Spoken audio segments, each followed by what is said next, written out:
Bienvenidos a Hora Clave.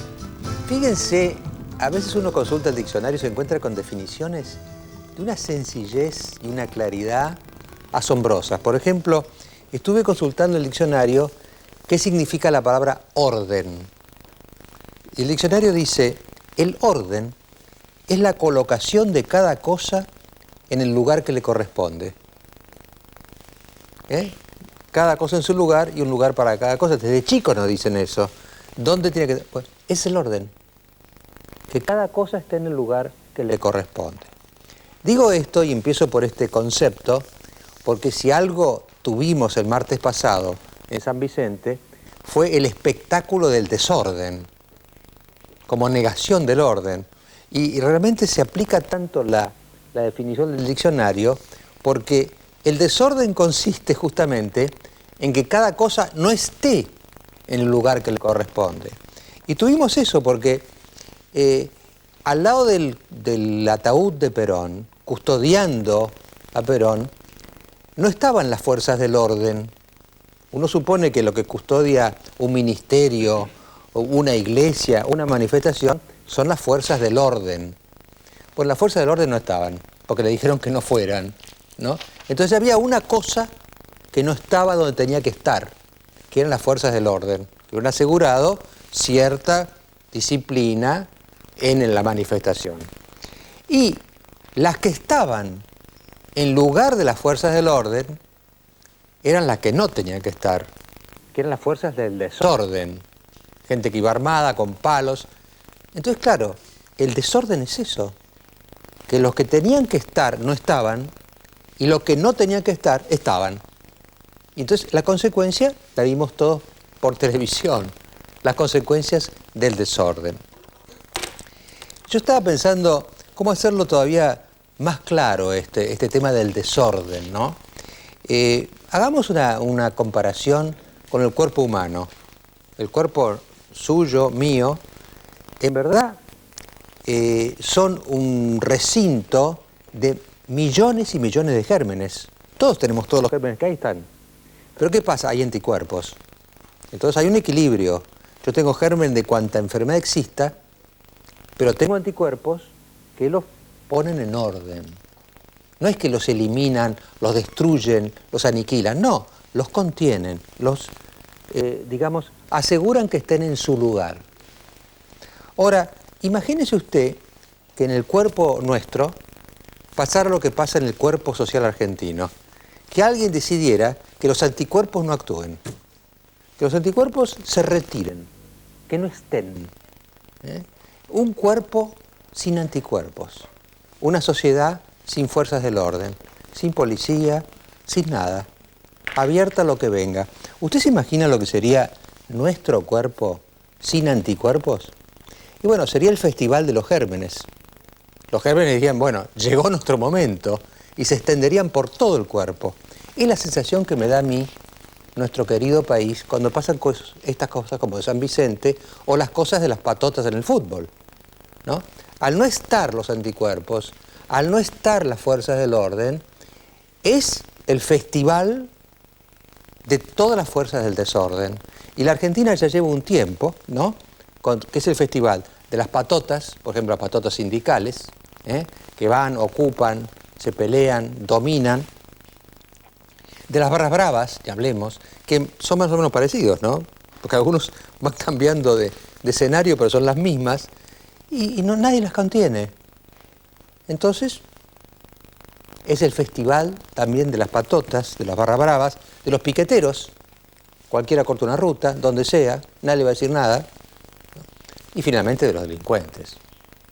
Porque la inseguridad que hay, el apogeo de la delincuencia, también es por la ausencia de las fuerzas del orden controlando. No controlando a los ciudadanos independientes, inocentes, que cumplen la ley. Controlando los que no hacen eso. Controlando a los gérmenes que esta sociedad, como cualquier otra, tiene. Y cualquier otra sociedad, aunque no fuera la Argentina, si desaparecieran hasta de Londres la fuerza del orden, y sería como fue San Vicente el martes pasado. Ahora, un poco el refrán, ¿no? Por eso está el titulito ahí del comentario, lo que nos decían de chico, ¿no? Cuando el gato se va, los ratones están de fiesta. Pueden ser ratones ingleses, ratones japoneses, ratones argentinos, pero si el gato se va, tenga por seguro que los ratones van a estar de fiesta. Y esta es una Argentina en la cual sus ratones se llamen barra brava, se llaman delincuentes, se llaman patotas, están de fiesta, porque el gato no está. O mejor dicho, al gato le prohíben que esté, porque no es solamente que no está porque en San Vicente la policía no llegó. No, le dijeron a la policía, ustedes no vienen, ustedes no cumplen su función de guardar el orden. ¿Vamos a guardar quiénes? Y los portadores del desorden. Los portadores del desorden vamos a estar en lugar de las fuerzas del orden, confirmando por la negativa la definición del diccionario. El orden es la colocación de cada cosa en el lugar que le corresponde y el desorden es la colocación de cada cosa en el lugar que no le corresponde. Ahora, uno dice, ¿por qué pasa esto? Porque es un caso realmente extraño de un gobierno que no quiere las fuerzas del orden. Yo creo que no hay ejemplo en el mundo en este momento, sea de izquierda, de derecha, sea monarquía, república, democracia, lo que fuera. Normalmente los gobiernos cuentan con las fuerzas del orden, con la fuerza de seguridad externa, que son las Fuerzas Armadas, y la fuerza de seguridad interna, que es la policía. Acá no. Acá hay un gobierno que se niega a ser apoyado por quienes tienen por función apoyar el orden. A mí me parece que hay una razón de lo que pasa en la Argentina. Pasó por algo lo que pasa en la Argentina. Y pasó porque la verdad es que en los años 70, ¿no?, las fuerzas del orden se desbordaron y crearon un orden represivo, un orden autoritario, un orden abusivo. Y entonces ahora pareciera que hay como un complejo de que usar las fuerzas del orden donde corresponde, cuando corresponde y cómo corresponde, es dictatorial, es fascista, es autoritario.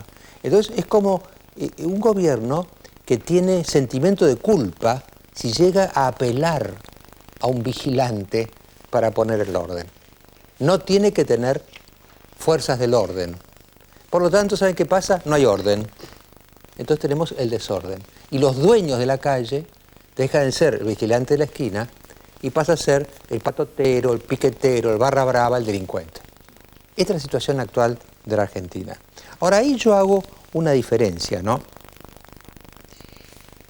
entre culpables y responsables. No hay duda que los que fueron con palos, tiraron tiros y abusaron de la violencia en el acto de San Vicente son culpables y deberían estar presos, esa es la verdad, ¿no? Pero la palabra responsable alude a otra cosa. El responsable es el que tiene que asegurar que se detenga y castigue a los culpables. Es decir, es el Estado, es el gobierno, ¿no? Entonces me parece que en San Vicente hubo dos clases de culpas. La culpa directa de los que hacían las cosas y la culpa o la responsabilidad, la culpa indirecta de un gobierno que se niega a usar las fuerzas del orden y permite, por lo tanto, con su inacción o su prohibición a las fuerzas de hombres para que actúen, permite el florecimiento, que en la Argentina es evidente cada día, de las fuerzas del desorden. El gato, si se va, se hace responsable de que los ratones estén de fiesta. Yo creo que el tema, me parece a mí, implica una confusión en las ideas. Hay que poner orden también en las ideas. Me parece que en nuestras ideas sobre la seguridad hay una confusión. Se cree que cualquier exhibición de ordenamientos es fascista, es autoritario. Cualquier orden que se dé a un grupo que está totalmente desbordado ya es represión. No es represión. Entonces, hemos pasado de la represión, que fue en los 70, porque hubo un abuso evidente de las fuerzas del orden, a la ausencia de las fuerzas del orden, por lo tanto a la anarquía. En San Vicente lo que había era anarquía. Cuando los piquetes cortan las calles, hay anarquía. Cuando los delincuentes le asaltan a usted en su casa, hay anarquía. Y cuando las barras bravas dominan las canchas a un grado tal que se prefiere que no haya fútbol con tal de que no tengan campo de acción las barras bravas, hay anarquía. Es decir, hemos pasado de un extremo al otro, de un extremo represivo a un extremo anárquico, porque se nos han desordenado las ideas. No solamente las cosas están desordenadas, también las ideas. Y hay que darse cuenta que entre un orden represivo y un desorden generalizado, una anarquía, hay lo que se llama un orden democrático. Es decir, fuerzas del orden que actúan dentro de la ley, controlados por los jueces y bajo cumplimiento órdenes superiores de gobiernos democráticos. Eso es lo que nos falta. Parece que estamos o en excesos o en defectos de autoridad en la Argentina. Por eso vamos a discutir todo esto, por supuesto. Vamos a tener protagonistas de lo que pasó en San Vicente, vamos a tener analistas para juzgar lo que pasó en San Vicente y vamos a hacer una pregunta en el televoto un poco fina, como dicen los deportistas cuando están jugando bien, ¿no? Está fino. Bueno, la pregunta es fina porque ¿quién en definitiva es el responsable político de este desorden? Esta es la pregunta, ¿no? Hubo culpables, magnífico, ojalá los jueces los castiguen, pero hubo responsables de que no estuvieran las fuerzas del orden y de que estuvieran las fuerzas del desorden en San Vicente y de tantos otros lados. Y entonces acá lo que pasa es esto. De un lado, el presidente, que en definitiva es la autoridad política máxima del país, desvió enseguida las responsabilidades hacia el dualdismo residual, como le decían, o indirectamente una gran cantidad de movimientos contra Felipe Solá, contra el gobernador de la provincia de Buenos Aires. Entonces, del lado de la presidencia se trata de hacer ver que el desorden fue la consecuencia de la acción de grupos dualdistas o, en no todo el gobierno, pero en buena parte del gobierno, del gobierno de la provincia de Buenos Aires, porque hay una interna con Felipe Solá, a ver si lo dejan o no lo dejan presentarse para un tercer mandato. Entonces siempre es finalmente la interna. Yo no fui, fue el otro. Entonces yo querría saber qué piensan ustedes al respecto. Por eso hemos formulado la pregunta de esta manera, ¿no? ¿Quién fue, en definitiva, el responsable político por el desorden de San Vicente? Y hay dos candidatos para que ustedes elijan, no puedo hacer más porque no me da la técnica del televoto. O fue el gobernador Solá, que es el que tenía y tiene jurisdicción directa sobre San Vicente, digamos, o fue el presidente Kirchner, que es en definitiva el máximo responsable político de la política de orden o desorden que hoy atraviesan los argentinos. Así que esa va a ser la pregunta. Le voy a decir a Fernando que por favor la formule y así ustedes ya empiezan a televotar. ¿Quién es el responsable político del desorden de San Vicente? ¿El gobernador Solá o el presidente Kirchner? Si usted cree que el responsable político del desorden de San Vicente es el gobernador Solá, llame sin costo adicional al 4110-4181. Si en cambio usted cree que el responsable político del desorden de San Vicente es el presidente Kirchner, llame sin costo adicional al 4110-4182. Bueno, con nosotros está uno de los protagonistas de ese martes de desorden que fue San Vicente, ¿no? Le damos la bienvenida. Juan Pablo Pata Medina. ¿Está bien que le diga Pata Medina? Sí, está bien. Le dicen ningún Pata. problema. Le dicen Pata, bueno. Que es el titular de la UOCRA, es decir, la Unión Obrera de Construcción de La Plata, ¿no es cierto? Sí. Usted es uno de los protagonistas de lo que pasó. Dígame una cosa, Pata, ¿cómo vivió usted los acontecimientos? ¿Cuál es su versión de lo que pasó? Yo, en primer lugar, lo estaba escuchando muy atentamente a usted y bueno, yo lo viví con mucha tristeza, porque nadie fue capaz de subir al escenario y tratar de parar el desorden, como mencionaba usted. Yo subí 3 veces al escenario a pedirle por favor a los trabajadores conductores y a los trabajadores camioneros que pararan, porque era algo que no se podía tolerar ni soportar, el enfrentamiento del pobre contra el pobre o del trabajador contra el trabajador. Nosotros llegamos muy temprano, porque directamente desde la ciudad de La Plata viajamos a San Vicente. Llegamos a eso de las 12 del mediodía, a las 11:30, y ocupamos un lugar físico que no estaba ocupado por nadie, que era en el lugar donde se iban a ir ocupando, digamos, las distintas delegaciones que iban a ir llegando ahí a ese lugar. Y tuvimos más o menos 2 horas ocupando ese lugar físico,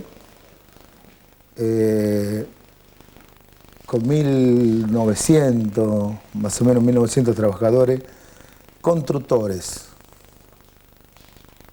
que algunos están en fuerza laboral y otros, desgraciadamente, no tienen empleo, porque bueno, los trabajadores nuestros son los que más sufren, y el que tiene muchísima suerte trabaja 6 meses en el año. Estuvimos esperando ahí, y como a las 2 horas aparece una delegación muy importante de los compañeros camioneros, y se ponen al lado nuestro. Eran aproximadamente unos 300, 400 trabajadores camioneros. Y ahí empezó ya ese roce entre los trabajadores. Yo, para evitar que pasara a mayor, estiramos una bandera argentina muy larga, que tenemos nosotros unos 30 metros aproximadamente, entre el sector de los camioneros y el sector de los trabajadores constructores. En el medio estiramos la bandera. Le pedí al compañero de Avellaneda, al compañero Villagra, que es el secretario general de la seccional Avellaneda, que trajera a su gente, que eran 40 o 50 trabajadores, y que lo pusiera al lado de la bandera para evitar, bueno, el roce entre los trabajadores. Después aparece una segunda tanda. Esa tanda ya era mucho más grande que la primera, eran aproximadamente unos 700, 800 trabajadores que se sumaron a los 300, y ahí empezaron los cantos, los insultos. ¿Le puedo hacer una pregunta para...? Sí. Dentro de lo que se dijo, claramente se decía que del lado de los camioneros estaba gente de la barra independiente, y dentro del lado de ustedes, de la UOCRA, la barra de estudiantes y de cambaceres. No es así. No es así. Yo lo niego totalmente. Hay muchos compañeros constructores que digamos que viven en la ciudad de Ensenada. El 70% de los habitantes de Ensenada son hinchas de Defensores Campaceres, que es un equipo que viene de hace años jugando. Pero fíjese, hoy detienen a 7 personas, ¿no? Sí. Uno de los cuales, de paso, tenía salida transitoria, estaba libre durante la semana. ¿Los conoce usted, los detenidos de hoy? Sí, lo conozco todos. Los conozco todos. Son todos trabajadores, son todos compañeros que trabajan. Son compañeros, como te decía recién, o le decía mejor dicho, el que tiene mucha suerte trabaja 6 meses en el año. Así que de estos 7 son de la agrupación de la UOCRA. No. La UOCRA tiene una sola agrupación, que es la agrupación Bienvenido Segundo Palma, que la componen aproximadamente unos 30 compañeros, que son delegados de obra y algunos compañeros militantes. Esa es la agrupación. Con esa agrupación nosotros pudimos ganar en el año 2000, que ganamos con el 85% de los votos a las listas opositoras. Y también ganamos en el 2004, 2005, ganamos otro proceso de voto. ¿Sabe por qué le digo? Porque esta gente no estaba con una bandera argentina, estaba con palos y piedras. El tema es claro. Y yo creo que muchos, lamentablemente, tocan de oído. Muchos no vivieron el momento y no padecieron el momento que padecimos todos. En un momento dado, cuando nosotros íbamos a ingresar a la quinta, la supuesta seguridad, porque para mí es una supuesta seguridad, lo hicieron dejar los bombos a nosotros accedimos, lo dejamos en un micro, lo hicieron desarmar las pancartas, las banderas, que estaba prohibido ingresar con bombo y con pancarta o bandera que tuviera maderas. Entonces desarmamos todo eso y entramos con, digamos, la tela sola. Esas banderas, tanto de la UOCRA como de la agrupación, creo que era la otra, la atamos a donde estaba hecho un andamio donde estaban los periodistas. Del lugar de abajo, donde nadie molestaba, estamos la bandera nuestra. Entramos sin bombos, sin bandera. Y por supuesto, sin palo. La segunda tanda de los compañeros camioneros entraron con todo. Entraron con bandera, entraron con botella de cerveza en la mano, entraron con bombos. Y ahí a donde empezaron a provocar. ¿Y por qué pasó todo esto? Y o sea, pasó no digo que por qué unos pudieron entrar con eso, claro, sino pero, ¿por qué ustedes fueron supuestamente agredidos por el otro sector? Claro, pasó todo esto porque el sector de los compañeros camioneros, lamentablemente, los trabajadores, los laburantes como nosotros, entraron en malas condiciones, muchos de ellos alcoholizados porque entraban con botellas de cerveza. ¿Pero por qué fueron a agredirlos a ustedes? ¿Qué problema hay entre ese gremio y el de ustedes? Ese es un problema que aparentemente viene desde hace muchísimos años. No lo olvidemos que en el año 96, si mal no recuerdo, 97, ya ocurrió en Ezeiza, que hubo un enfrentamiento muy grave, porque ahí hubo muchos heridos de bala y toda la cuestión, que con ese enfrentamiento le pidieron la renuncia al compañero Gerardo Martínez de la CGT. Ahora cuando se encuentran los O sea que ahora tendría que renunciar Moyano. Yo creo que sí. Yo creo que humildemente yo soy un granito de arena al lado de Moyano, pero voy a luchar para que Moyano renuncie, porque yo creo que estamos viviendo en esta bendita democracia, nosotros los ciudadanos tenemos la oportunidad de elegir y ser elegidos.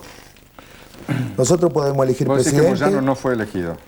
Nosotros podemos elegir presidente, podemos elegir senadores, podemos elegir diputados, podemos elegir intendentes, concejales, digamos, naturalmente a través del voto secreto y directo. Sí. Para mí, Moyano, por mi forma de pensar, como militante que soy del movimiento obrero, y tengo mi trayectoria sindical, más allá que sea un granito de arena comparando a Moyano, Moyano no fue elegido por nadie. Por lo tanto, no representa al movimiento obrero.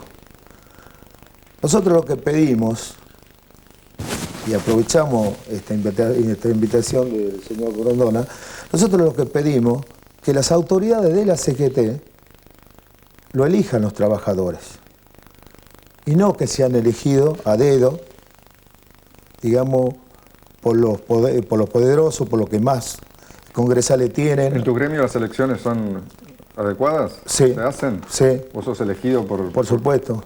Yo tuve la suerte,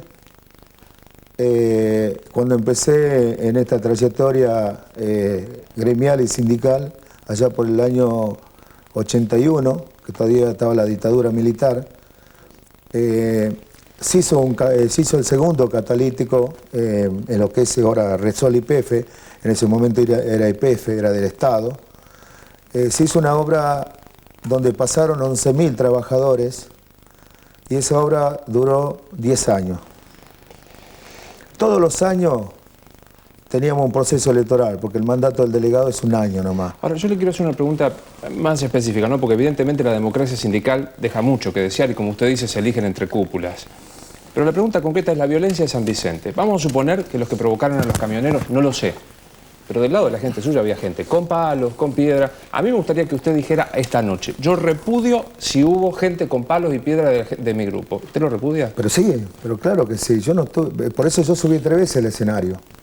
Lástima que los medios, y nosotros trajimos la grabación propia nuestra, donde yo subí 3 veces al escenario, y le pedí a los trabajadores, no solo a los trabajadores constructores, sino a los trabajadores camioneros también, que no haya enfrentamiento entre trabajadores. ¿Y usted no se imaginaba que iba a haber? No, sinceramente no. ¿De verdad que no? No, de verdad que no. Los palos y las piedras no aparecen. No, en generación. de verdad que no, si no, no hubiera hecho arriesgar, digamos, la vida, porque acá se arriesgó la vida de los trabajadores, cuando esta persona, que es muy allegado a Moyano, estaba en el palco. Estaba en el palco. Y de todas maneras, digamos... Y desde el palco, sí, del señor Quirós, y desde el palco apuntó 2 o 3 veces al grupo de nuestros compañeros que estaban separados por una valla, sacó 2 o 3 veces esa pistola y lo apuntaba a los compañeros y se la volvía a guardar. Nosotros lo tenemos registrado, filmado, todo eso. Su posición es que ustedes fueron agredidos ese día. Sí. Sí, nosotros fuimos agredidos y pretendían desplazarlo a nosotros del espacio que habíamos ocupado muy temprano. Está bien, pero yo me quiero referir a otra cosa, porque parece que la violencia, usted en este momento está, digamos, asumiendo un rol pasivo respecto a una violencia que alguien ejerció contra ustedes. Pero la violencia está cerca suyo, digamos, ¿no? Usted ha tenido cárcel, tiene un montón de causas abiertas. Esta semana echó a un periodista de su oficina con malos modos. Entonces, digamos, la idea de que usted siempre ha sido agredido no resulta muy convincente. No. Usted participa de un mundo que creo que es el sindicalismo. Pero ojo que es muy violento y juega muy fuerte, ¿o no? Yo no estoy acá para hacerme el víctima. El víctima. Yo tuve muchas huelgas muy duras en la región de La Plata, por el solo hecho de defender los sagrados intereses de los trabajadores, por el solo hecho de defender la bolsa de trabajo, o sea que su idea los valores es que económicos. Todas estas violencias en realidad son violencias de clase que usted ejerció para defender a los trabajadores. Te explico. A mí me armaron una causa en el año 2001, que eso nadie lo dice, porque muchos tocan de oreja y no dicen la verdad. A mí me armaron una causa en el 2001, que fue una causa injusta, armado por el sector de la justicia, entre comillas, de la provincia de Buenos Aires, de la fuerza policial y algunos empresarios de la Cámara de La Plata. Me arman una causa y ponen como testigo a 12 compañeros de González Catán que ni siquiera me conocían a mí. Yo cuando fui a ese sector donde estaban trabajando los compañeros de González Catán, no dudé en paralizar esos frentes de trabajo, porque estaban haciendo excavaciones aproximadamente de 16 metros de profundidad, que iban a poner los troncos de pilote ahí. Y esas excavaciones, que tenía un radio más o menos de 1,50 m, 1,80 m, esas excavaciones no estaban señalizadas, ni valladas, ni nada por el estilo. Supongamos que es cierto, que le armaron las causas. Yo por lo que veo tiene 3 causas. Pero supongamos está bien, por favor, me gustaría que vos me dejes explicar. Si usted me preguntan, yo quiero explicar. Le hago solo una pregunta de esto. Te hago cortito el tema, perdóname, sí. Corto, muy corto. Esa causa me la arma la justicia de la provincia de Buenos Aires. ¿Es la causa de la empresa Bautex? Bautex. Coacción agravada. Coacción agravada. Sí, bueno. Tiene 3. Coacción, hurto y coacción. Sí. Y la última, culpable por amenazar a Vega, un delegado de otra línea interna de las elecciones del sindicato. Sí, te la puedo explicar toda si querés. En ninguna de esas causas fui procesado. La causa del 2001... No, en la de Vega sí, ¿eh? No. La causa del 2001, el armado que me hacen para mandarme preso, para sacarme del camino sindical, la justicia federal pasó a la justicia federal, el juez Blanco se declara incompetente y pasa a la Cámara Federal. En la Cámara Federal, la Cámara número 1, toma el caso mío, después de 80 días, estaba preso en la cárcel de Magdalena, y me dejan en libertad por falta de méritos. En libertad por falta de méritos. Porque los compañeros de González Catán, aquí en la empresa, lo hizo poner como testigo, lo llevaban a la comisaría lo llevaban a la comisaría, le hacían firmar y ellos jamás habían declarado en la comisaría. Ahora, Medina, ¿y por qué, Perdón, ¿por qué echó a un periodista cuando le quiso preguntar esto? Perdóname, yo termino este cachito. Dale. Cuando van a declarar a los compañeros de González Catán, ni siquiera a mí me conocían porque eran de González Catán, y yo soy de UOCRA Seccional La Plata, los 10 o 11 trabajadores de González Catán, cuando entraron ante los jueces de la Cámara número 1, le preguntaban cómo fue el trato del señor Medina con usted, porque el abogado penalista nuestro lo hacía pasar día 1. No hubo ningún problema con el señor Medina. El trato fue excelente. Pero ¿por qué usted declaró esto en contra del señor Medina en la comisaría de Reinguelé? No, nosotros no declaramos, yo no declaré nada. A mí me hicieron firmar. Pero se lo inventaron, dice usted. Lo inventaron, la fuerza policial lo inventó. ¿Por qué echó a un periodista? La verdad que de manera bastante grosera. Vos ponete, quisiera que ustedes se pongan en mi lugar, en este caso. Yo ese día tenía una audiencia en el Ministerio de Trabajo de la Provincia de Buenos Aires y quería que terminara lo antes posible porque sabía que estaba el periodista de Canal 9, me estaba esperando en mi oficina. Estaba dentro de mi oficina, tuvo una hora dentro de mi oficina.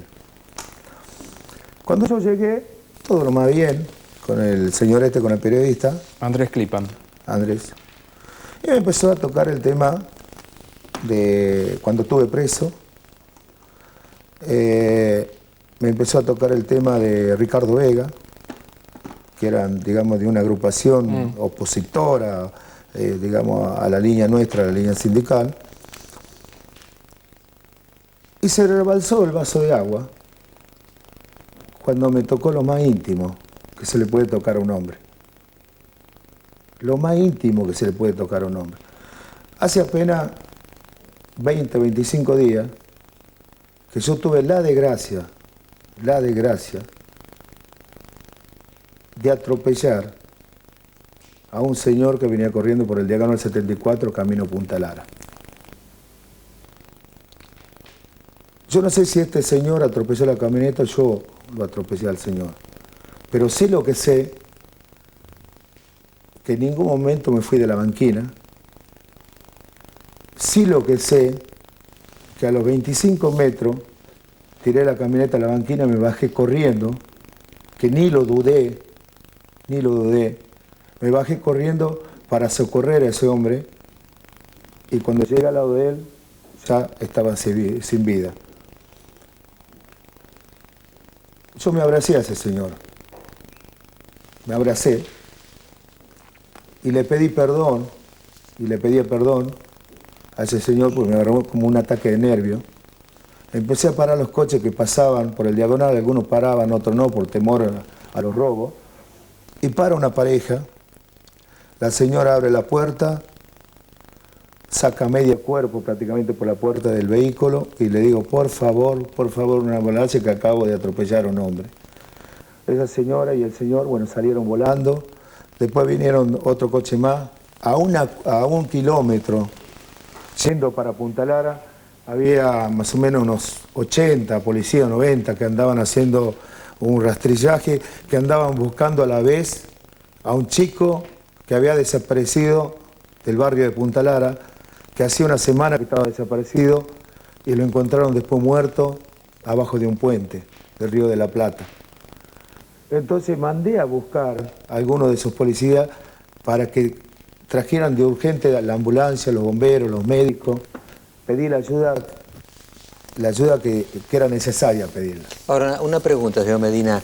Si un periodista como Andrés Clipan le hace la pregunta, me parece una pregunta lógica, que le pregunte a usted, que explique por qué se enojó, por qué perdió los estribos ahí. Señor Gondona, este señor, este periodista, me dice, en algún momento me dice, pero usted mató a un hombre con la camioneta. No, la verdad. Sí. En vez de decirme, usted atropelló a un hombre, falleció, murió ese hombre, usted mató a un hombre con esa camioneta. Y ahí es donde a mí me saca de la casilla, sinceramente. Porque tocó lo más íntimo. Yo estoy en un tratamiento psicológico a partir del accidente. yo quisiera que algún día la familia me dé la oportunidad de hablar con ellos para poder explicarle cómo fue, para que no tengan ningún tipo de duda. Porque yo no me escapé, yo no abandoné a esa persona. Pero usted no se da cuenta que al reaccionar así con el periodista, con Kiplan, se hace más sospechoso. Porque si usted tiene la conciencia tranquila, le explica, mire, yo no tuve nada que ver, Pero fue una desgracia. Yo sinceramente, que después hablando con el abogado penalista, me dijo no le hubiera contestado nada, o le hubiera dicho, mira, si querés saber la causa de Vega, si querés saber la causa esta de la empresa Bautec, si querés saber la causa del accidente reciente que tuve, acá está el teléfono del abogado, preguntarle al abogado. ¿Ya está arrepentido? ¿Eh? ¿Está arrepentido de haber hecho lo que hizo con el periodista? Sí, sí, por supuesto que estoy arrepentido, pero él se tendría que arrepentir también. Como profesional, se tendría que arrepentir también con la pregunta que me hizo, y yo creo que una pregunta con mucha mala intención, Bueno, pero ¿sabes lo que pasa? Que es muy duro lo que pasó, muy duro lo que pasó. Pero yo creo que si un periodista le pregunta si usted mató, usted objetivamente lo mató. Objetivamente. Usted no lo quería matar, Sí, sí, pero sí, lo sí. mató. Sí. Entonces la pregunta es, bueno, que explique cómo fue que mató a una persona. No, dice, usted atropelló y mató, me dice. Usted atropelló y mató. Y bueno, pues fue verdad. Como que yo lo atropellé a propósito. No, Onda pero que él me le dijo, preguntaba usted lo mató. De esa Ahora, forma... hay muertes por accidente, hay muertes culposas, hay miles de muertes. De esa forma me hizo una pregunta... Quizá usted estaba muy sensibilizado. No, a mí me hizo una pregunta muy irónicamente y me sacó sinceramente de las casillas. Sí, lo reconozco. Lo reconozco que me sacó de la casilla por la forma que me preguntó y yo no esperaba de un profesional, digamos, que me hiciera de esa forma la pregunta. Claro. Sí, Lo que- tampoco la patota justificaba, ¿no? Porque, digamos, yo no quiero estar en los zapatos de Kiplan. En medio del sindicato, que aparezcan los muchachos compañeros suyos, no fue un buen momento. digamos. Hay que ver la filmación. Cuando ellos ingresan al seno del sindicato, iban con la cámara encendida, ya filmando a los trabajadores que estaban ahí, filmando las escaleras, filmando todo, pero con la cámara encendida hacia abajo la llevaba. ¿Se puede hacer sindicalismo en la Argentina sin patota? Se puede hacer sindicalismo, pero yo creo que hay un cambio, me parece, y algunos por ahí no lo quieren reconocer. Yo no sé por qué le llaman patota a los trabajadores. No le sinceramente. llamamos patota a los trabajadores, estamos haciendo alusión a un fenómeno muy concreto. Claro, pero... Porque usted cuando dice habla una persona, dice trabajador, parece que cayera como pero son el aro de trabajadores. santo sobre el tipo. El que iba con la cámara prendida también era un trabajador, el periodista Claro, también era un pero trabajador.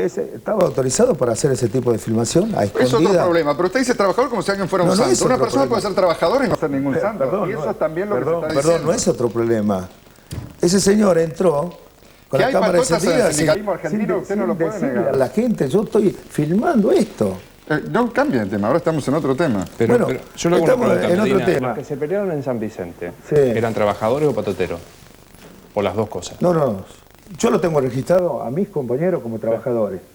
A pesar de que tenían, los que tuvieran palos y piedra también, A pesar, siguen siendo trabajadores. y lo justifica.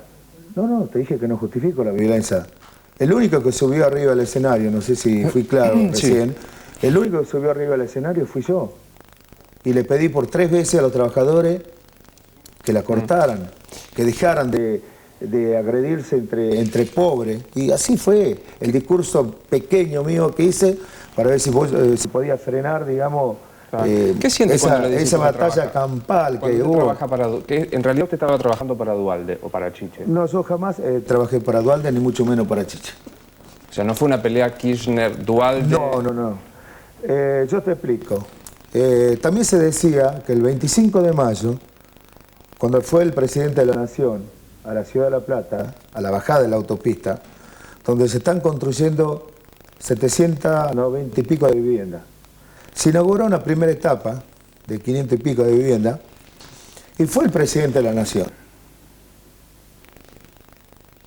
Yo con poca o mucha capacidad movilicé casi 2.000 trabajadores a ese lugar. Fueron 2.000 trabajadores que aplaudieron al presidente de la Nación. Yo estuve en el palco, sentado al lado de la sobrina nieta de Eva Perón. Y al lado mío había un cura que estaba sentado también al lado mío. En un momento dado, cuando termina el discurso el presidente de la Nación, yo le entregué en su mano le entregué un pergamino, donde le hacíamos saber al presidente que el verdadero esfuerzo lo hicieron los trabajadores constructores, que tienen ese arte de construir, que muchas veces nosotros no lo tenemos, y que hicieron realidad las viviendas para los marginados, para los pobres, que viven todavía en asentamiento o en Villa Miseria. ¿Y por qué hicieron realidad esa vivienda? Y así lo expresamos en el pergamino que le entregamos al señor presidente de la Nación. Porque tomamos una decisión, nosotros los trabajadores, en la Asamblea Democrática, que teníamos que reducir el 30% del salario de la región. No estoy hablando de lo que es el convenio, sino de la región. Teníamos que reducir el 30% para que se haga realidad la vivienda para el pobre que necesitaba su vivienda propia. Y gracias al esfuerzo de los trabajadores, y eso nadie lo dice, gracias al esfuerzo de los trabajadores, se hicieron realidad esa vivienda y se están haciendo realidad las viviendas, se van a hacer realidad las viviendas de Berisso, que también firmamos un acuerdo con el intendente y con los empresarios, donde bajamos un 30% porque el costo de las 180.000 viviendas que lanzó el gobierno nacional, el costo no daba para pagar los valores económicos que nosotros, por legítimo derecho, implementamos en la región. Juan Pablo Pata Medina, muchas gracias por su presencia con nosotros. Y nos veremos en otra oportunidad. Doctor, yo quería pedirle 2 segundos más, si está dentro de sus posibilidades, para dejarle esta documentación, donde nosotros en 2 semanas del mes de agosto generamos a través de nuestra bolsa de trabajo, que hace 14 años, yo estoy al frente de esa bolsa de trabajo, generamos 970 puestos de trabajo. Y acá yo le presento el listado de todos esos trabajadores y acompañado por los acuerdos y los valores económicos que perciben nuestros compañeros de la región. Muy bien, se lo voy a recibir con todo gusto. Muchas gracias. Gracias a usted. Vamos a repetir el televoto y después seguimos con este tema. Si usted cree que el responsable político del desorden de San Vicente es el gobernador Solá, llame sin costo adicional al 4110-4181. Si en cambio usted cree que el responsable político del desorden de San Vicente es el presidente Kirchner, llame sin costo adicional al 4110-4182.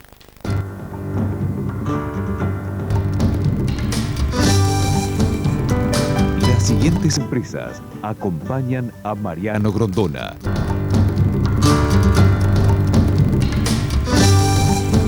Bueno, por supuesto, los incidentes de San Vicente el martes pasado llenaron los medios hasta hoy. La prueba está que estamos nosotros todavía tratándolo. Y escuché muchos comentarios por radio, por televisión, en los diarios.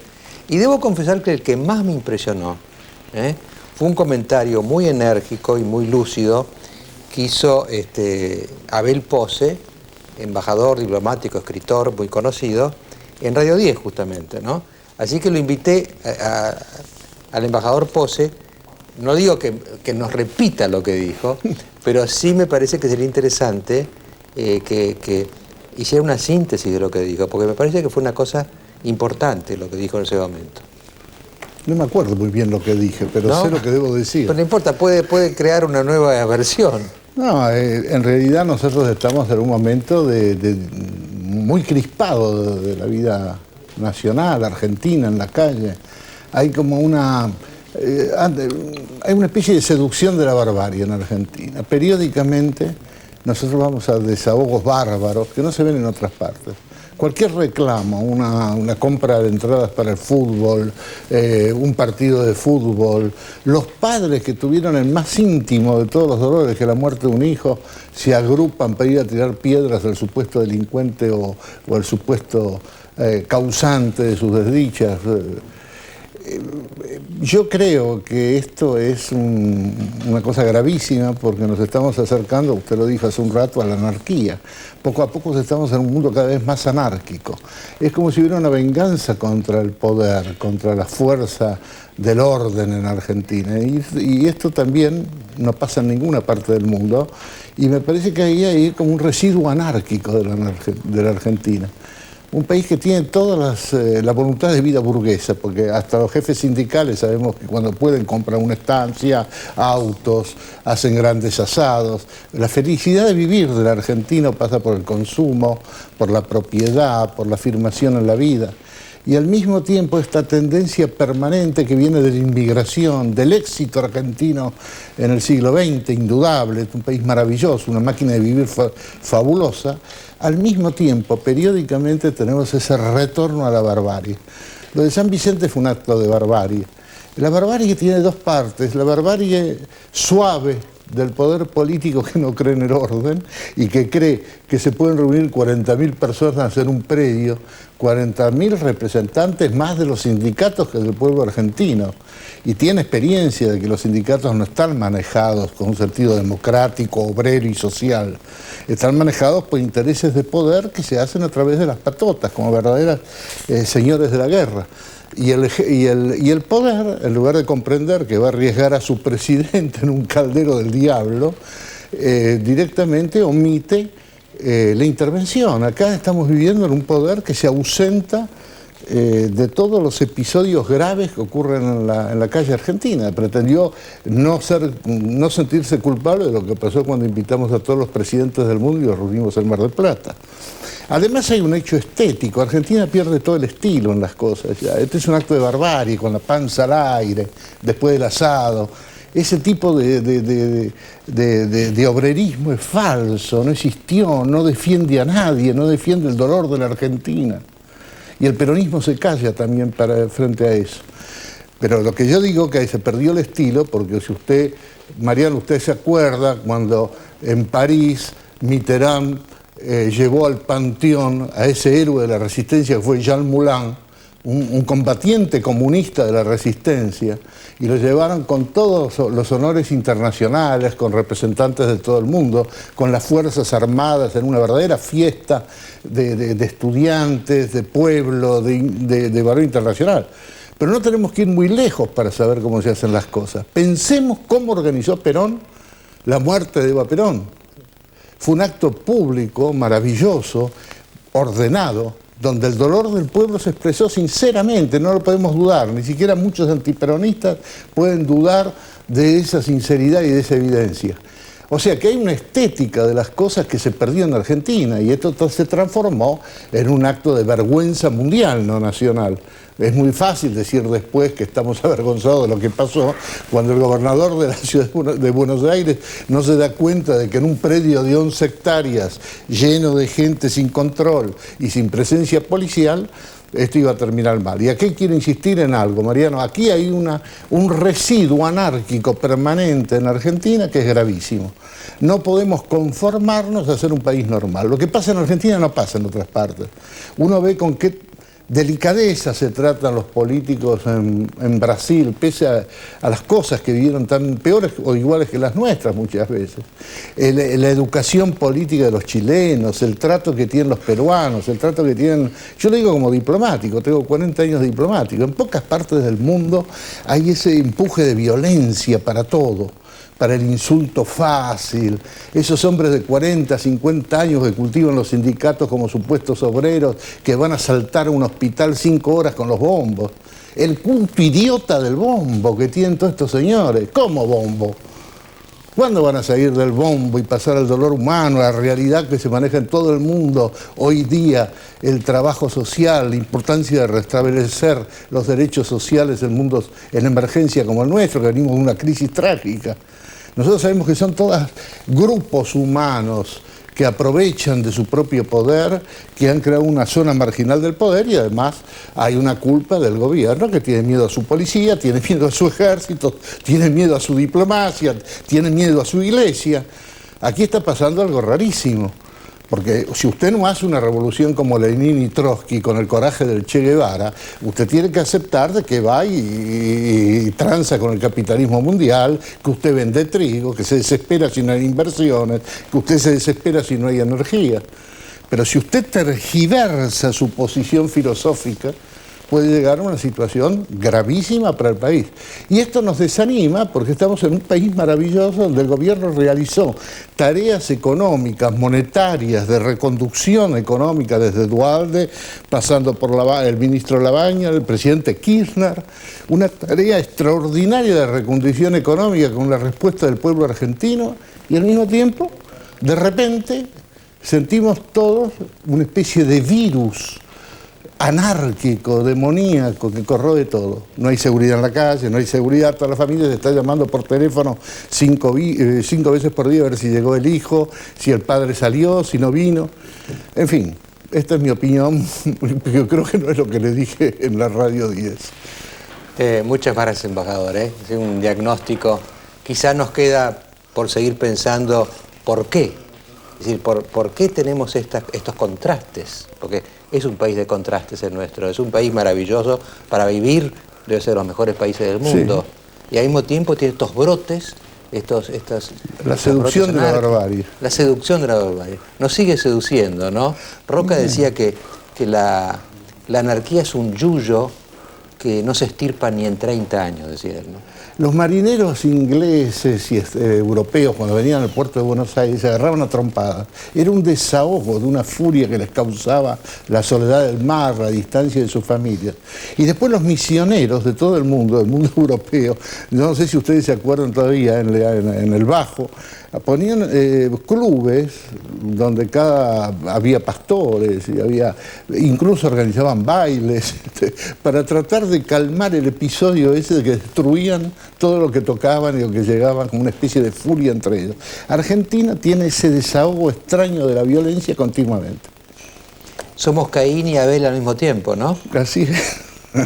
Muchas gracias, embajador, por su opinión. Gracias, María. Vamos a volver a repetir el televoto para que ustedes determinen las responsabilidades de todo lo que pasó esta semana. Y después de eso vamos a traer al grupo misionero, pero no porque sean misioneros como los pastores de que hablaba acá el embajador, sino porque están por ir a Misiones para asegurarse de que en Misiones no pase nada raro el próximo domingo. Fernando. Si usted cree que el responsable político del desorden de San Vicente es el gobernador Solá, llame sin costo adicional al 4110-4181. Si en cambio usted cree que el responsable político del desorden de San Vicente es el presidente Kirchner, llame sin costo adicional al 4110-4182.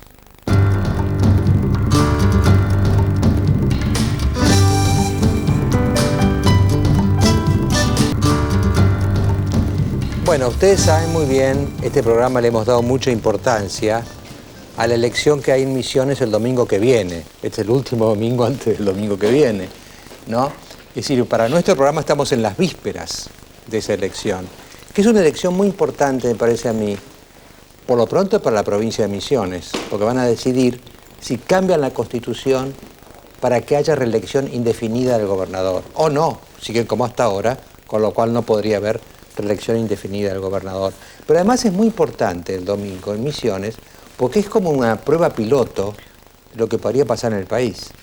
Si los reeleccionistas indefinidos triunfan en Misiones el domingo, detrás del gobernador Rovira, que es el que está impulsando esta reforma, se va a crear un precedente que va a ser muy fácil de aplicar a otras provincias e inclusive al país, ¿no? De manera que es una especie de prueba piloto donde vamos a ver si los valores republicanos que están conectados con la no reelección. En todo país republicano hay límites a la reelección, consiguen contener esta ambición del poder ilimitado que tiene Rovira y que podrían tener otros, si a él le va bien, o si no, si ya a la gente no le importa tanto y bueno, no seamos más una república, que el que gana, después gane para siempre, ¿no? Porque esta es la idea que tiene Rovira y que tienen todos aquellos que lo apoyan, incluido el presidente Kirchner, ¿no? Así que es muy importante lo que pasa en Misiones. Y estamos siguiendo de cerca las encuestas, ya hay encuestas importantes, y yo le pediría a Fernando o que pongamos una placa sobre cómo están las encuestas diciendo lo que pasa en Misiones. Misiones, reelección indefinida. Consultora, opinión autenticada. A favor, 37%. En contra, 63%. Consultora, Hugo Aime y Asociados. A favor, 45%. En contra, 52%. Consultora, Ricardo Rubier y Asociados. A favor, 35,3%. En contra, 57%. No, yo las puse porque evidentemente las encuestas están diciendo que hay una proporción casi de 2-1 contra la reforma de Rovira en Misiones. Y lo puse porque hay muchas denuncias, hoy tuvimos en la radio la gente de Poder Ciudadano, por ejemplo, de que el gobierno está apelando a cualquier clase de presiones o de tentaciones o de ofertas o de compras o lo que sea para dar vuelta a este resultado que ya las encuestas están mostrando. Y aquí tenemos como invitados nuestros esta noche a un grupo de ciudadanos que va a viajar a Misiones para asegurarse o para vigilar que no pase nada raro el domingo que viene. Y también tenemos con nosotros a otros miembros del Frente Unidos por la Dignidad, que preside el obispo Piña y se opone a la reforma, que es el señor Luis Andrusisin, ¿también? Porque es ucraniano de origen el hombre, ¿no? No me quiero equivocar. Andrusisin, que es productor agropecuario de Misiones, y que el frente que se ha formado contra este reeleccionismo indefinido que pretende Rovira, cubre todo, porque hemos visto obispos, pero hay de todo, hay obispos, pastores, dirigentes políticos, dirigentes rurales, dirigentes sindicales, es un frente muy amplio, ¿no es cierto? De manera que vamos a entrar en este tema, pero yo antes quería preguntarles, acá que están Juan Carlos Bloomberg y Marcelo Bragañolo, ellos están los dos viviendo, van a ir a Misiones, ¿no? Son de los que van a ir a Misiones junto con Constanza Guglielmi, van a ir, creo que viajan el miércoles, ¿no?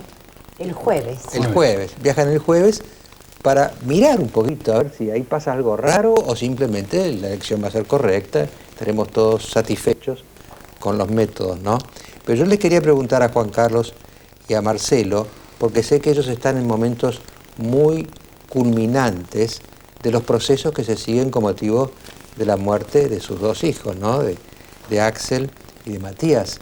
De modo que sé, Juan Carlos, que usted está muy cerca de la sentencia, ¿no es cierto? Sí, el día miércoles próximo, en la mañana, tienen la última palabra los subcomisarios Quetino y Graviña, y después de eso se toma un tiempo el tribunal, o sea, los jueces, hasta las 3:30 de la tarde, en principio, para dictar la sentencia de todos, ¿no?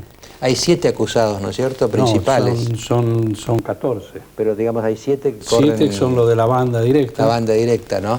¿Y usted tiene esperanza de una sentencia ejemplar? ¿Es a ellos que hay que sentenciar? ¿No hay nada raro? Bueno, esperemos que de alguna manera los jueces den un castigo, digamos, que a la altura, digamos, del hecho, ¿no? Digamos, ellos han asesinado a Axel, trabajaban en banda, están implicadas las mujeres, que también de alguna manera colaboraban con todo esto, era toda una organización.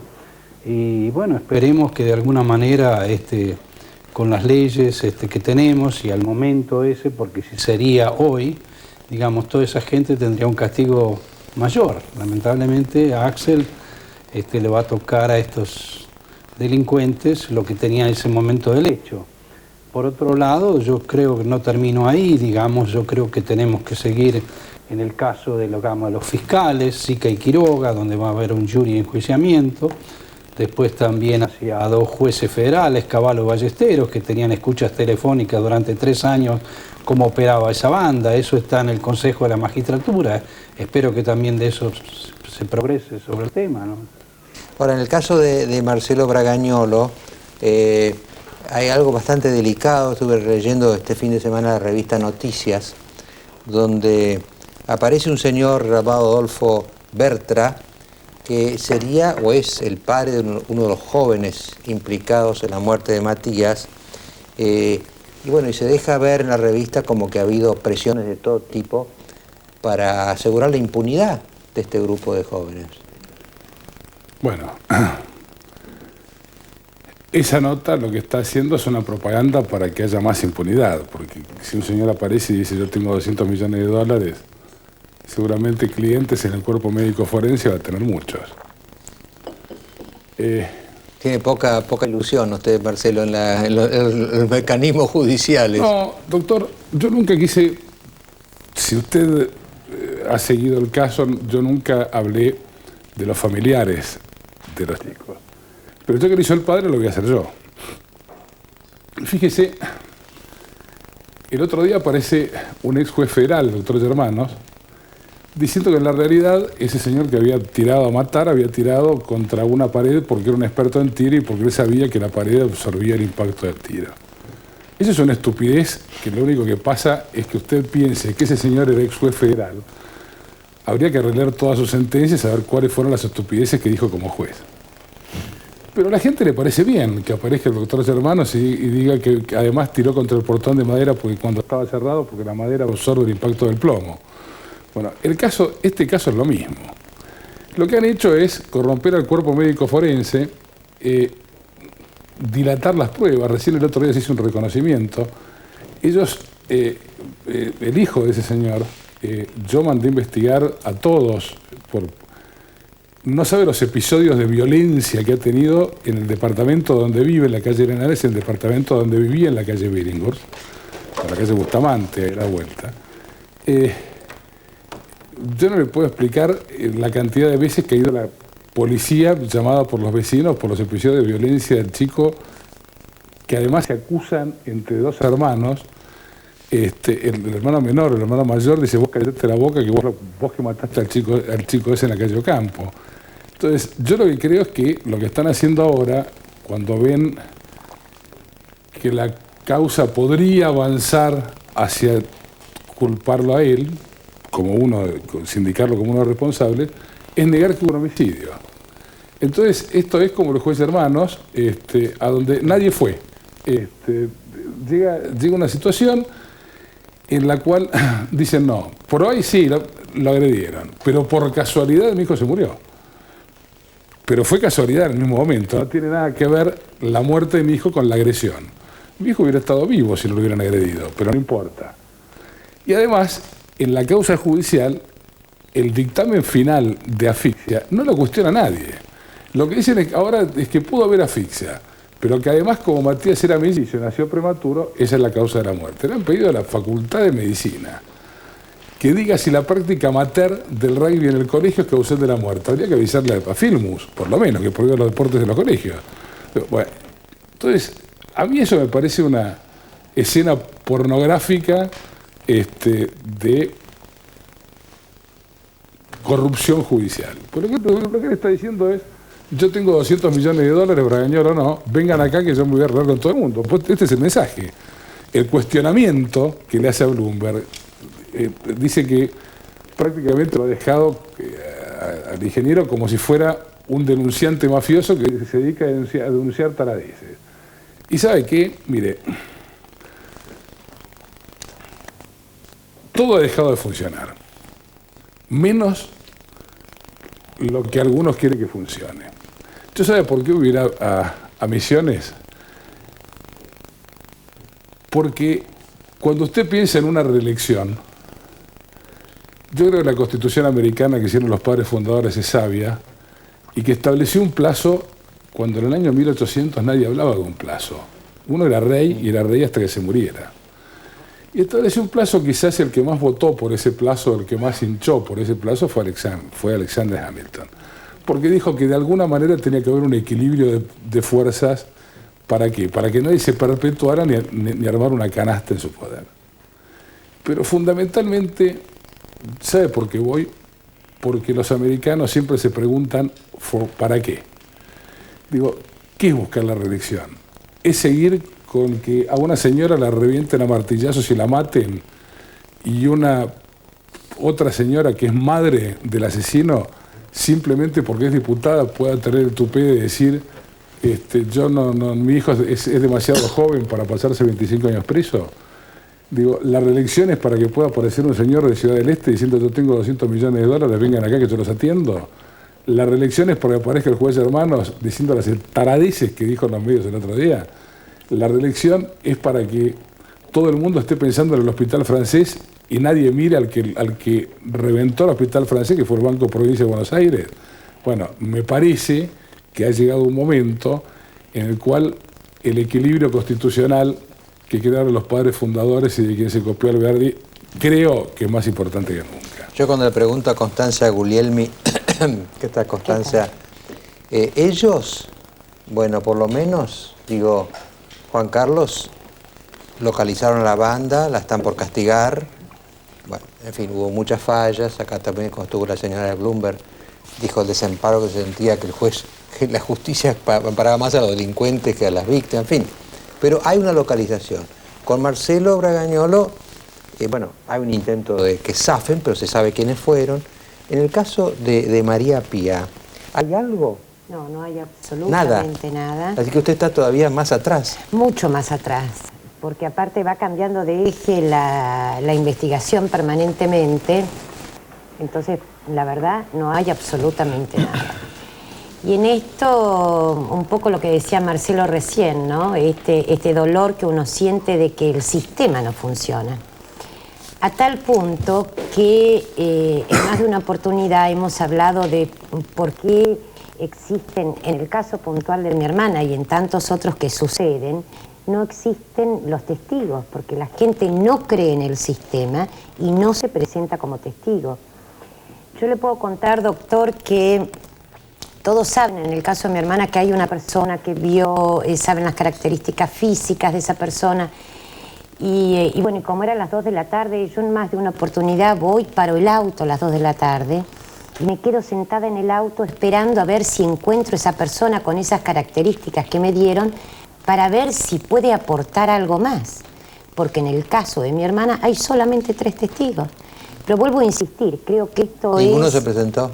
No, los 3 testigos sí se presentaron. Cuando se hizo el reconocimiento de los 3 se presentaron 2, de estos 2 detenidos que había por otra causa, que finalmente se dijo que, es decir, no los reconocieron como autores del hecho.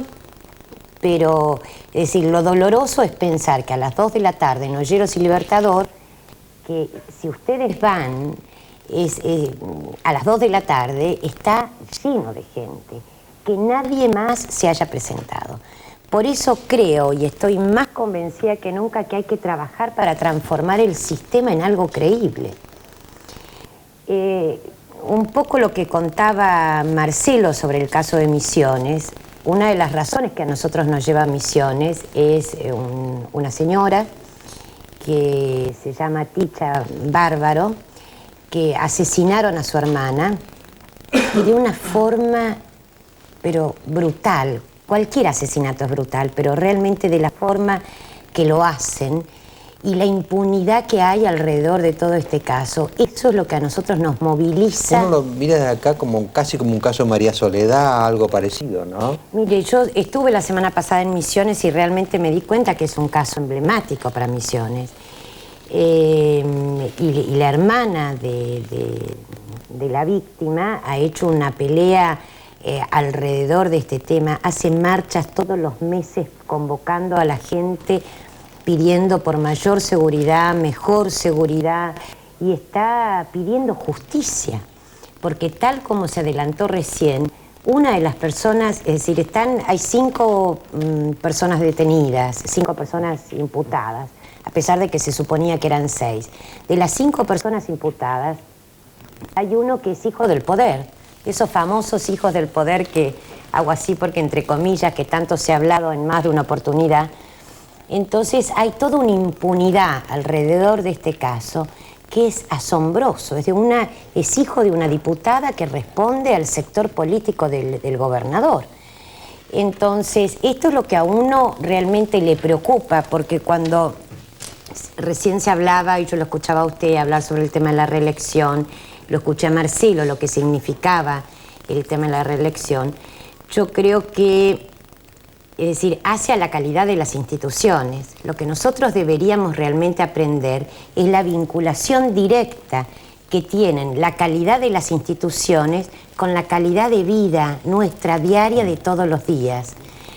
Y bueno, y esto es lo que a mí realmente me motiva a que estemos el jueves ahí acompañando a Ticha Bárbara en una nueva convocatoria, y ojalá a partir de esto, de haber logrado nacionalizar este caso, esto sirva como ejemplo para que no vuelvan a suceder estas ¿Va atrocidades. más gente que ustedes tres?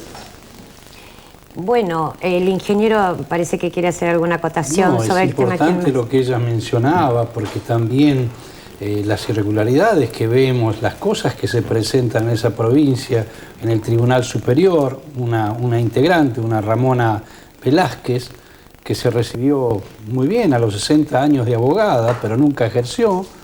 Digamos, lo único que tiene como antecedente es un curso de computación y está en el Tribunal Superior porque es amiga de la mujer de Rovira. ¿Está en la Corte?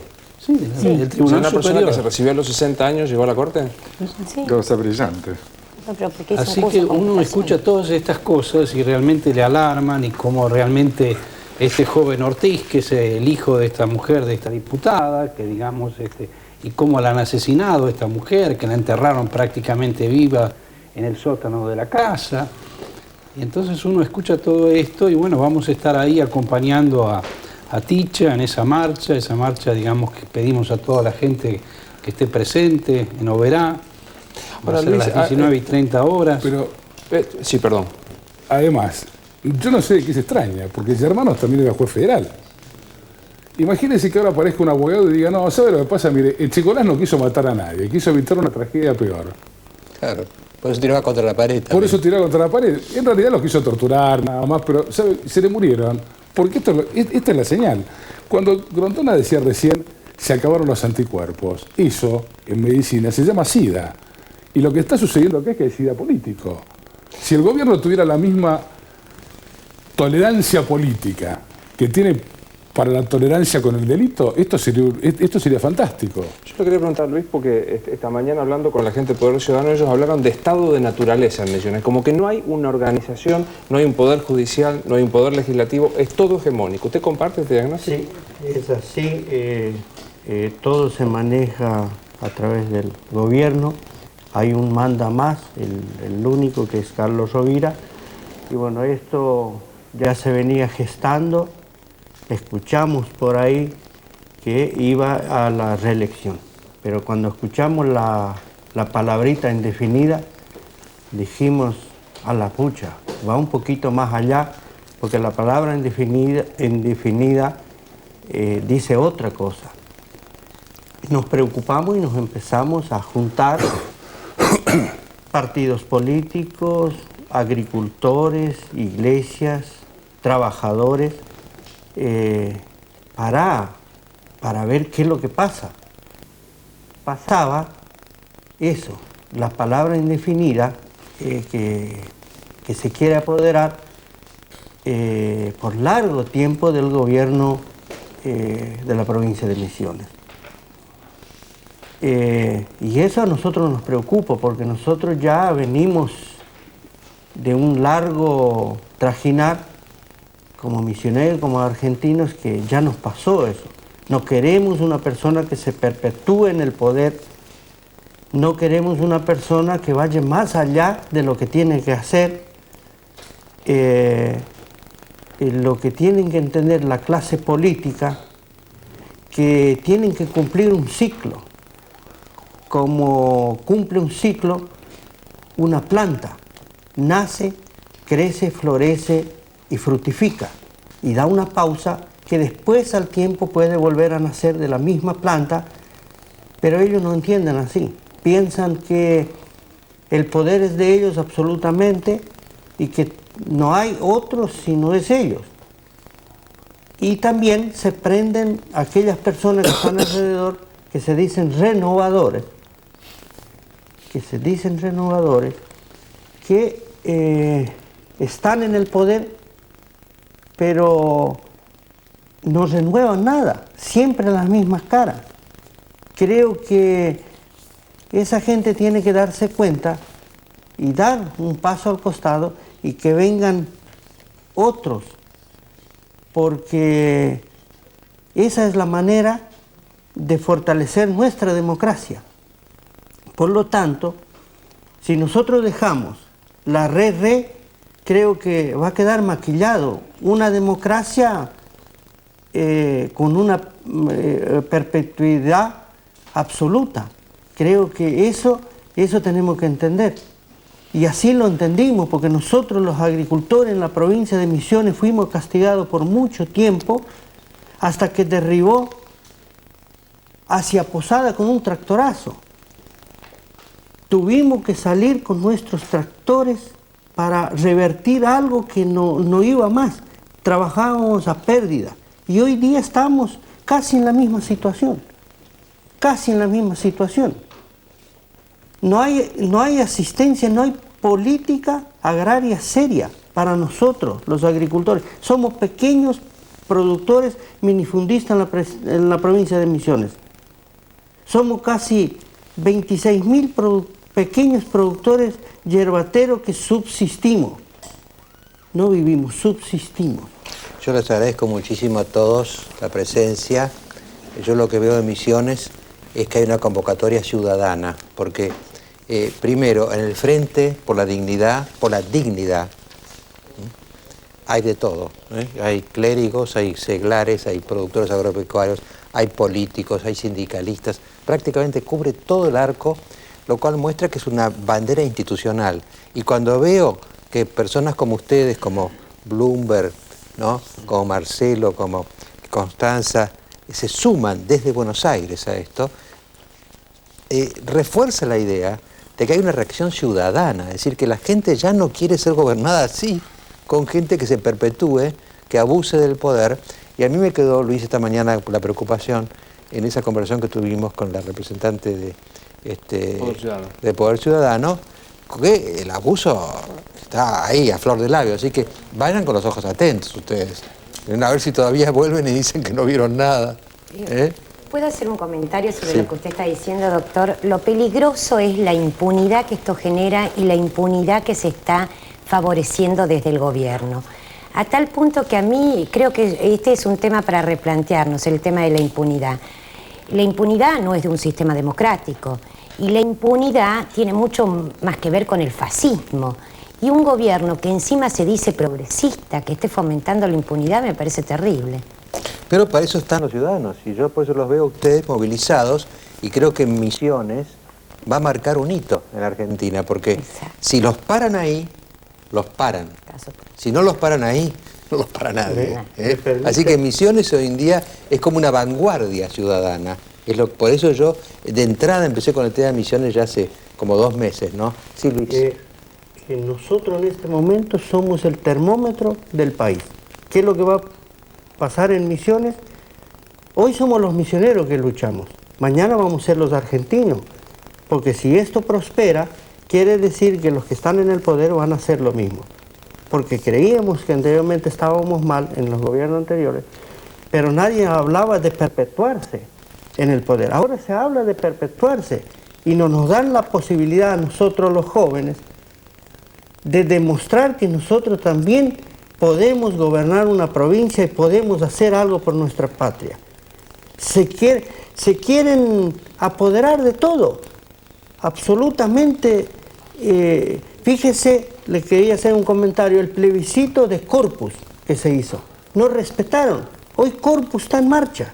Nos van a inundar la mitad de la provincia por negocios de personas que están en el gobierno. Creo que es grave lo que está pasando y yo le pido a los ciudadanos, misioneros y argentinos, que piensen lo que vamos a hacer el 29. Le vengo a sugerir que le digan no. Le vengo a sugerir, no le exijo, que digan que no a la reelección. Porque así es la democracia y fortalezcamos de una vez por todas la democracia, señores, en la Argentina. Porque vamos mal como país. Tenemos que de una vez por todas surgir porque no podemos seguir así, pidiendo limosnas, dávida, siempre escondidos. Tenemos que salir y yo le pido, le vuelvo a reiterar a los ciudadanos misioneros que piensen lo que vamos a hacer el 29 y hay que cambiar esta historia. Bueno, les agradezco muchísimo. Nosotros vamos a repetir ahora el texto del televoto y después del corte nos vamos a hacer nuestras conclusiones acá con Luis y con Alejandro. Muchas gracias a todos. No se levanten todavía, pasen el televoto, por favor. Si usted cree que el responsable político del desorden de San Vicente es el gobernador Solá, llame sin costo adicional al 4110-4181. Si en cambio usted cree que el responsable político del desorden de San Vicente es el presidente Kirchner, llame sin costo adicional al 4110-4182.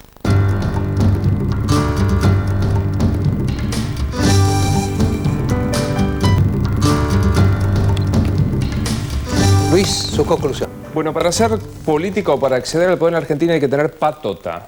Hay que golpear fuerte y en todo caso echarle la culpa al otro, decir que no tuve más remedio que tenerla porque el otro la tiene.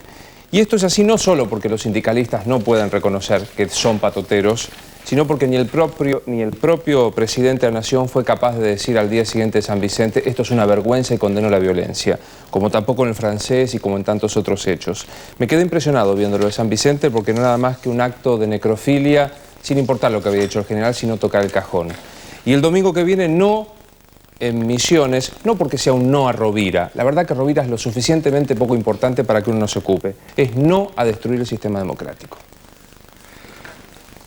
Más allá de que, por supuesto, la apreciación de la gravedad de los hechos es en muchos casos correcta, quiero hacer un llamamiento acerca de otra consideración de lo acontecido en San Vicente, porque creo que en parte la clave está en la comedia italiana, ¿no? Grupos que tironean por un cadáver, peleas, personajes extrañísimos, ideas viejas y absolutamente ridículas puestas a jugar como si tuvieran algún significado. Por supuesto que el problema aquí sería, de todas maneras, ver cómo se desarma esta comedia, ¿no? Y navegando esta semana en internet encontré una página de Fellini en donde hay una frase que me parece que podemos usar. Dice que siempre me pareció que fuera el film el que me dirigía y no que era yo el que dirigía el film. Me parece que sería interesante pensar esta película que estamos presenciando y al mismo tiempo actuando. ¿Cómo se deshace? Es lo que decía el embajador que estuvo acá con nosotros, una especie de embajador Pose, el rebrote de la barbarie, ¿no? Es como viene de abajo como un ojo de agua y no la para nadie. Yo creo que habría que puntualizar un poquito en el tema Misiones el argumento que se usa y se usó siempre cuando se propuso reelecciones indefinidas. Y bueno, pues si el pueblo lo quiere, no, si vos pones un límite a la reelección, le estás poniendo un límite a la voluntad del pueblo. No es democrático poner límites. Y este argumento, que es un sofisma, es un argumento falso, porque la elección es como un partido de fútbol, es como si yo dijera, vamos a jugar siempre con el mismo equipo, pero le damos cada vez más ventajas al equipo que ganó primero. Porque en verdad, el que compite por el poder, desde el poder, tiene una ventaja enorme y más en Argentina, ¿no? Tiene la ventaja de tener el poder y usar y poner el peso del poder para ganar. Por eso, Alberdi, cuando pensó la Constitución, puso la no reelección. Porque la no reelección obliga al poderoso a bajarse y a volver a competir desde cero con los demás. Entonces están todos en cero, porque el poderoso no se puede presentar, y se presentan los que no tienen el poder. Entonces, si yo al poderoso le dejo además presentarse indefinidamente, cada vez va a tener más poder. Igual como Stroessner en Paraguay, como se decía bien en las misiones. Stroessner hacía elecciones cada 5 años y las ganaba. Pero entonces, la primera elección más o menos fue peleada. La octava elección ya ni existía como elección. Entonces, el problema de la reelección indefinida es que va acentuando los desniveles entre gobernantes y opositores hasta que prácticamente la democracia queda como un recuerdo lejano en el sistema. De manera que los ciudadanos de Misiones están peleando por la democracia al poner un límite a la participación de los poderosos en las elecciones y a la igualdad de oportunidades, como alguien dijo, entre todos los candidatos. Todos van de 0 a ganar. Eso es la democracia. Y después otra cosa que pareció digna de ser marcada es cómo esta idea de la pasión ilimitada por el poder, a medida que se va afianzando, va generando al tirano. El tirano, lo que se llama el tirano, es uno que está como adicto al poder y ya no se puede, no solamente que no se quiere bajar de él, no se puede bajar de él. Esto es lo que no observan. Un Stroessner, por ejemplo, como el caso que teníamos acá. Putin en Rusia no se va a poder bajar un día, porque después uno no se puede bajar aunque quisiera.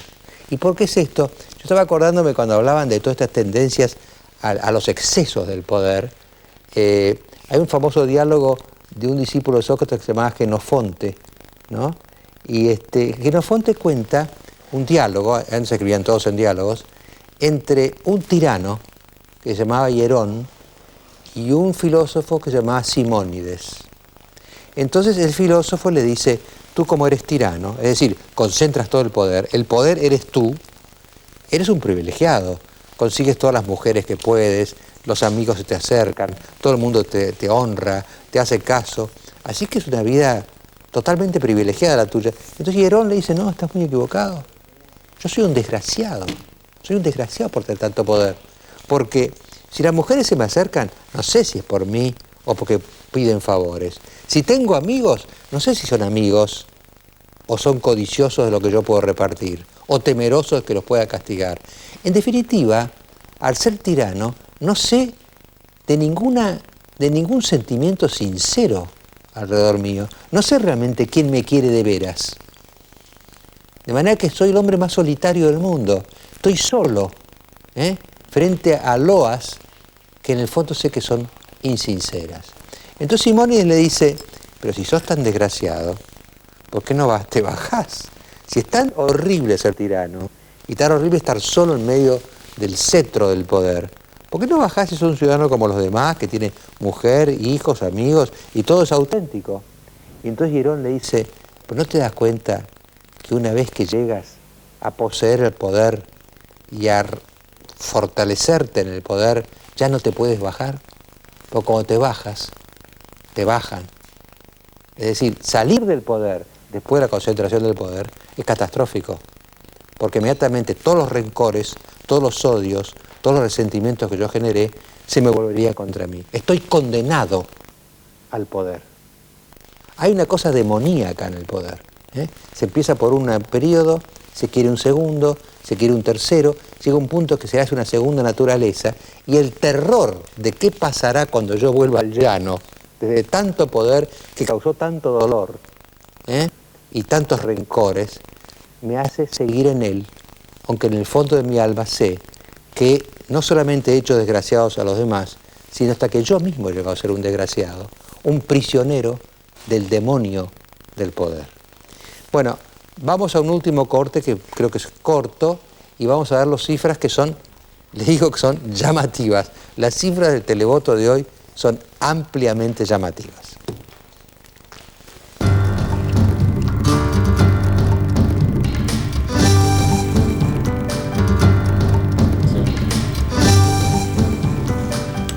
Bueno, hay dos cosas del televoto que me han impresionado. Una, el monto, la cantidad de gente, que es uno de los montos más altos que hemos tenido en el curso del año, sobre todo siendo como era una especie de interna, ¿no?, entre Kirchner y Solá. Sin embargo, votó mucha gente. Y otra es el porcentaje. Yo pensé que iba a ser más o menos equilibrado. No es nada equilibrado. Así le voy a pedir a Fernando que votaron 24.750 personas. ¡Qué gente! Y el resultado, Fernando, si lo puede decir, por favor. Cómo no, el 6% cree que el responsable político del desorden de San Vicente es el gobernador Solá. En cambio, el 94% cree que el responsable político del desorden de San Vicente es el presidente Kirchner. Muchas gracias, Fernando. Bueno, ya es una hora razonable para retirarse, así que les agradezco muchísimo. Fue un programa, creo que tenía muchas cosas adentro y hemos tratado de traducirlas y de expresarlas frente a ustedes. Gracias, Luis, gracias, Alejandro, y muchas gracias a ustedes y hasta el próximo momento.